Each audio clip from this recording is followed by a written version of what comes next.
Well, I make a to die for jam every year. I've got an Oh, apricot tree and a nectarine tree out in the backyard, and I've been making my own homemade jam oh, for the last 25 years, and people just they love it. So my name's Dale McCurry. I was born and raised up in the central San Joaquin Valley here in California in a small town called Reedley. It's about 20 miles southeast of Fresno. It's an agricultural community. Um, if I hadn't if I hadn't been doing what I'm doing now, I probably would be in agriculture, doing something back there in my hometown. So, my father was in agriculture, and so my mom worked for a doctor. So construction was always something that I don't know that I wanted to do. Landed in it just to make a living. I really aspired to become an architect or an engineer in high school, but never got through the college thing, and just yeah. went to work to make a wage, and fell into construction and was good at it and learned how to read plans. I had good mentors, and Mhm. they taught me how to read plans, and I've been really lucky and fortunate in my career that I've had coattails to hang on to that have brought me up and taught me the things that I currently know. So Yeah. Yeah. uh, I've been really lucky. Yeah. So, what is a fun or surprising fact about you that usually someone in construction or school facilities they would not expect? Well, I make a to die for jam every year. I've got an Oh, apricot tree and a nectarine tree out in the backyard, and I've been making my own homemade jam for oh, the last 25 years, and people just they love it. And then at Christmas time, I make a white chocolate product that's oh, got cereal and nuts and stuff in it.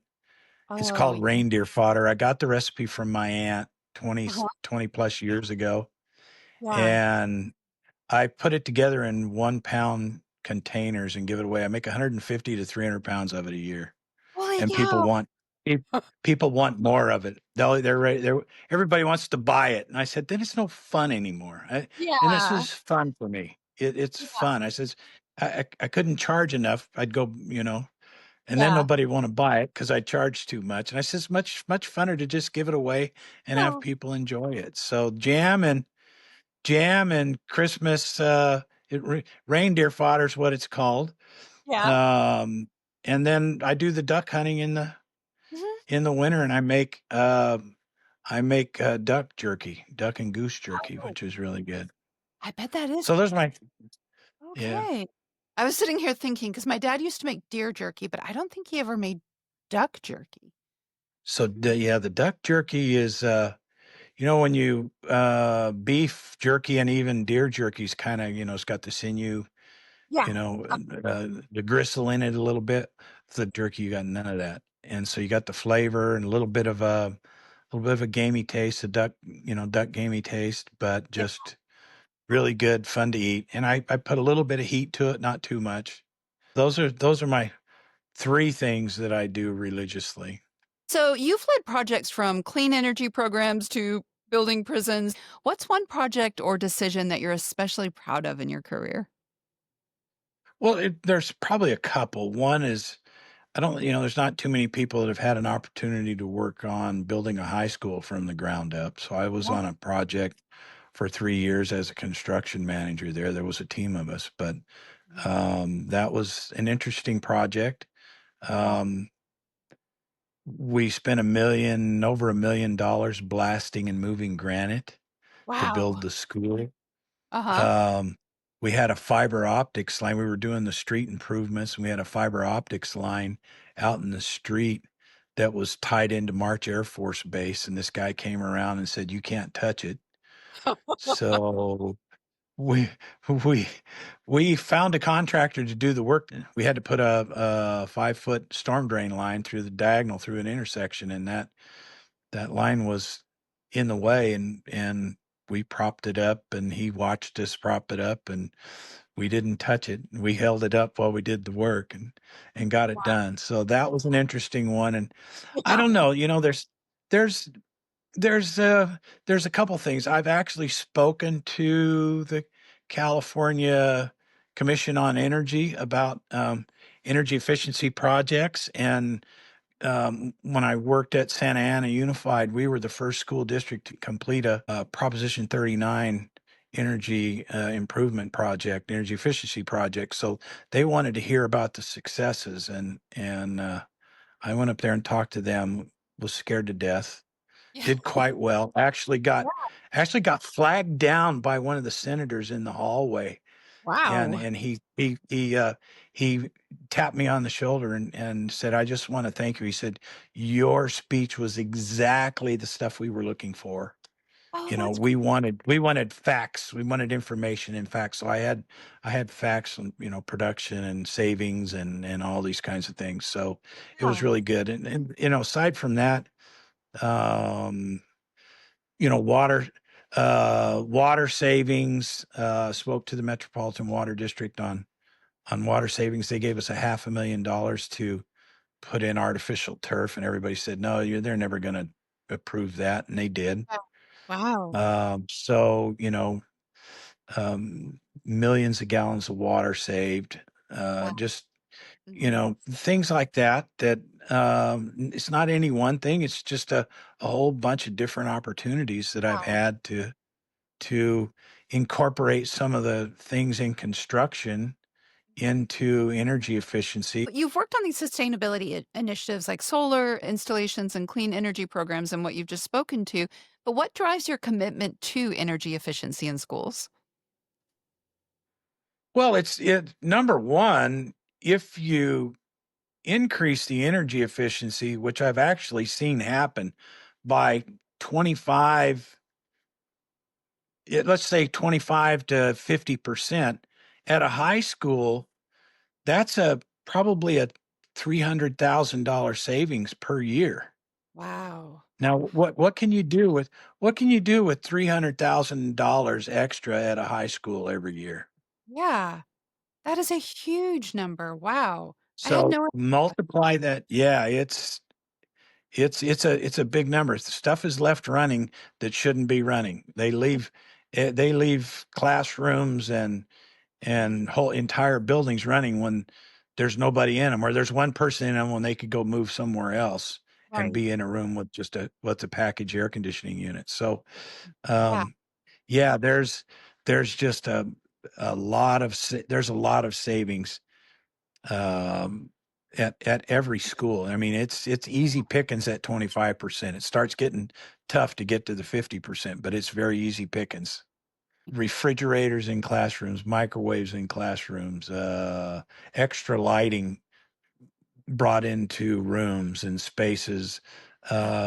crock pots, and I mean, just goes on and on and on and on and on. Yeah.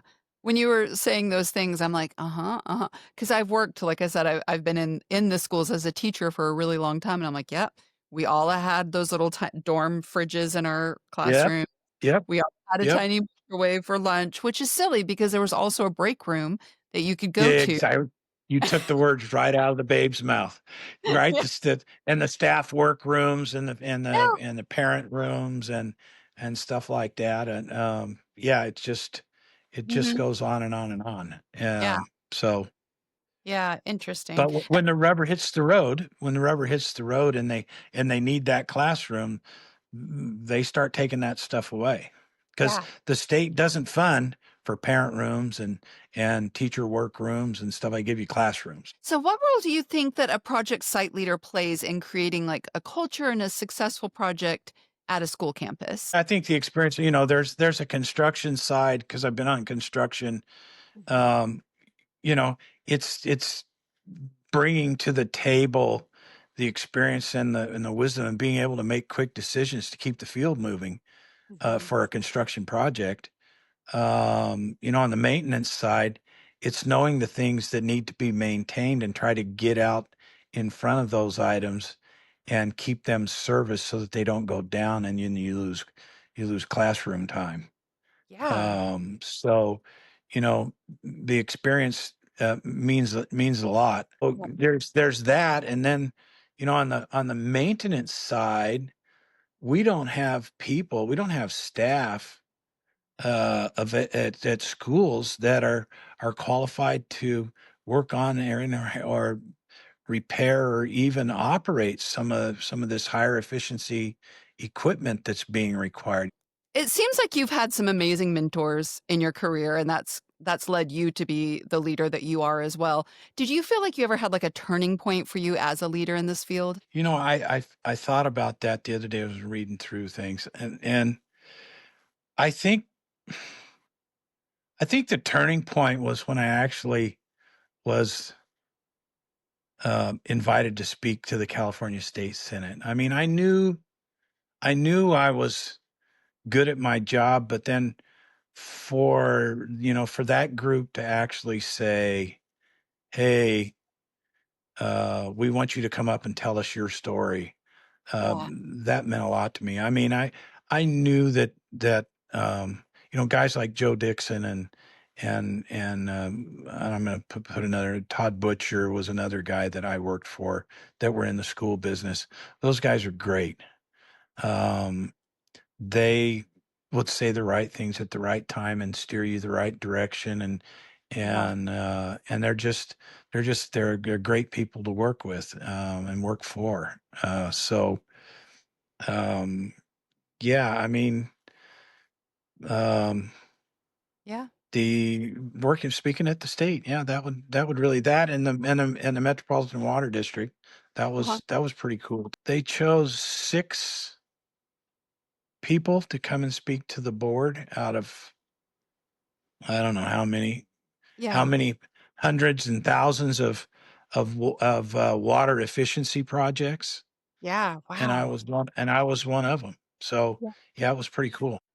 So I Yeah. guess in closing, I do what I do because it's for the kids. Um, we're hired we're hired to do a job. We serve the school boards and the administrators and the superintendents, and we do these things because at the end of the day, it's always for the kids, and it's nice to see the look on the kids' face when they come in after a summer and they find Yeah. their school been freshly modernized or their classrooms freshly modernized. It really does make a difference and change the attitude. And I'm a firm believer that it does help improve the test scores. So Yeah. providing a good environment, a good learning environment for the kids does improve the test scores. Yeah. Uh, That's very yeah. cool. So anyway, I've got a quick 5. Okay, what is your go-to coffee order? well, it's homebrew. Yeah. I subscribe to Coffees of the World, coffee beans, and I make my own coffee, grind it up, and a cup of coffee with a tablespoon of honey. And Nice. if I have my druthers, I've got a cousin that has a honey farm up in the valley, and I try to get up there and get the 6 7 different flavors of honey. So Yes. It makes black such sage, orange, Yeah. wildflower, and it all tastes a little different. It So that's does. my go-to coffee. I have 1 cup of coffee a day. That's it. Nice. Okay. I agree with you about the honey. I had no idea until the last position that I worked at. We had hives on our roof. Um, and we had a man who was a beekeeper and who really knew what he was doing. And he was teaching us all about beekeeping. And then he would infuse Yep. the honey and he would tell us, like, these bees are pollinating this area and that's why it tastes like that. And he had bees from a different area and he would bring us honey. It does taste different. It's really Does interesting. taste Yeah. different, and Yeah. it's Yeah. different, darker colors and stuff like that. So yeah, Yeah. it's I didn't realize it either until I started bringing it home and going, oh wow, this stuff is Oh, really good, yeah. and we got to take care of the bees. Oh, yeah. There's problems Right. with bees, and if we don't, we're gonna have major problems. So people got to figure out how to keep the bees going. Definitely, yeah, absolutely. So what is your favorite school lunch item? I don't know, probably the fruit. Okay, yep, Does and that what was count? Yeah. I Yeah, absolutely. They have a little f yeah, I mean, oranges, apples, pears, whatever they've got. yeah. Um, Definitely. would be. I've always been a fruit person. Growing up where I grew up, I love fruits. Wow. Fresh fruit too. And you've got the apricots and the nectarines in your yard. That would be amazing. Yeah, you let a piece of fruit ripen on the tree and then pick it. There's nothing better. There's nothing I agree. You just cannot beat it. I'm spoiled, Yeah, and I'll definitely. admit it. I am spoiled. So And then last question, what is your first concert? ZZ Top in the early '70s Nice. Very nice. That has in been an Fresno. interesting yeah, because 'cause I've gotten all none of them have been the same with the first concert at all, so that's been a fun answer. Yeah. Yep. Yep. Yep. Thank you so So, much, Dale. I have really appreciated all this, right, and Stephanie. you have been a great, fun person to interview, and I've really enjoyed your answers, so thank you.